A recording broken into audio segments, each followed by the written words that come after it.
Bonsoir Franck Galland. Bonsoir. Aujourd'hui, journée mondiale de l'eau et on a voulu vous recevoir car vous êtes l'un des meilleurs analystes européens des questions géopolitiques, militaires liées à l'eau. Vous êtes chercheur associé à la Fondation pour la recherche stratégique. Vous êtes également président du cabinet de conseil ES2 et vous publiez ce livre « Guerre et eau » chez Robert Laffont.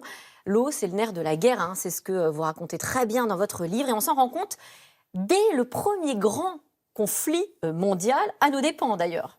Oui, à nos dépens, c'est-à-dire qu'on rentre en conflit en 14 sans avoir anticipé la manœuvre militaire de l'eau.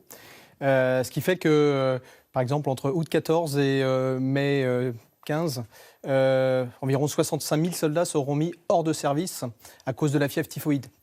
Donc le feu tue, bien évidemment. Par exemple, ce 22 août 14, qui est la pire journée de l'histoire militaire française, avec 27 000 morts. Oui, il y a les armes. C'est 7 fois plus que le 6 juin 44, par exemple. Donc il y a les armes, à l'évidence, mais tout un tas de maladies hydriques qui touchent nos soldats parce qu'on n'a pas du tout anticipé cette manœuvre de l'eau. C'est-à-dire que les eaux sont souillées et rien n'a été prévu en amont. Sont souillés intentionnellement, sont souillés accidentellement, sont souillés par les cadavres.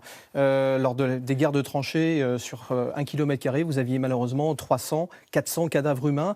À cela s'ajoutaient des cadavres d'animaux. Et tout ça, bien évidemment, souillait l'eau souterraine. Quant aux eaux de surface, malheureusement, on ne pouvait pas les utiliser. À l'époque, et aussi à cause de cette situation-là, naissent des innovations.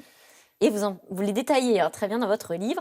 Quelles sont-elles ? Alors, en fait, cette guerre a été victorieuse grâce au savoir-faire des ingénieurs et des techniciens, et en particulier 2 personnes que j'ai redécouvert à travers ces recherches.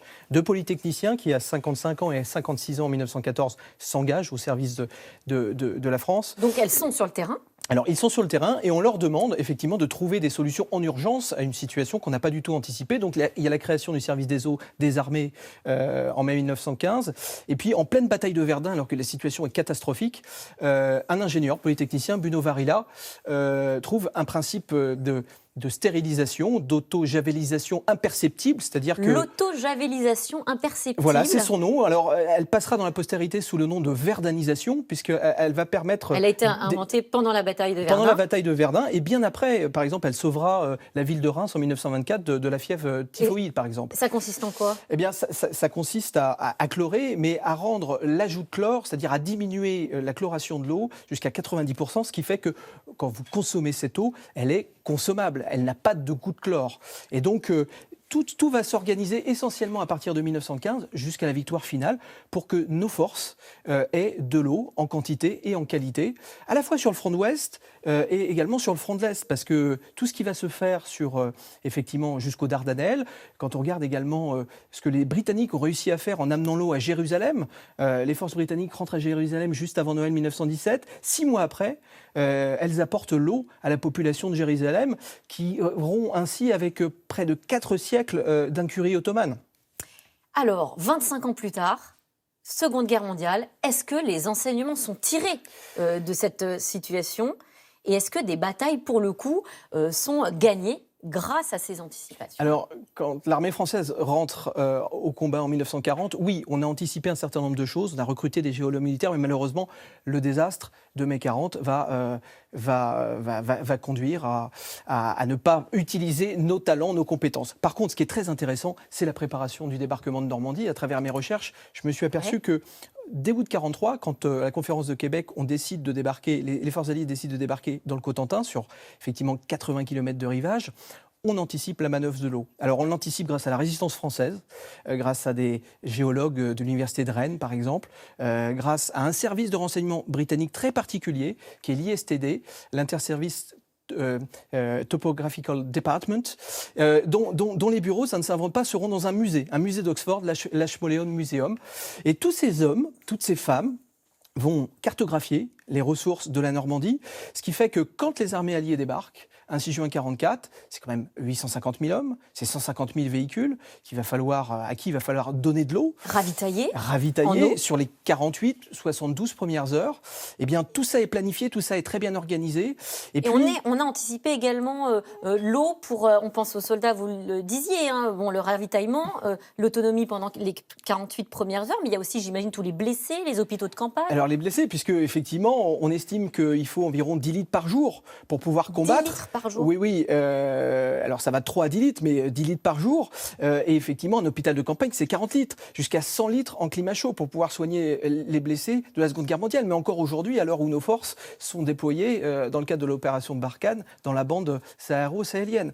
Donc on voit bien que Eisenhower, qui est un grand logisticien, a conçu cette manœuvre militaire et a mis l'eau au cœur de sa stratégie. Et ça a été un succès. Vous racontez aussi comment l'eau peut être détournée pour le coup de sa vocation initiale et devenir, dans certains cas, une arme de destruction. Vous appelez ça même l'aquaterrorisme. L'aquaterrorisme, oui. Vous prenez l'exemple de Daesh. Alors, de 45 à nos jours, malheureusement, dans des guerres subversives, asymétriques, du faible au fort, eh bien, l'eau était utilisée comme arme.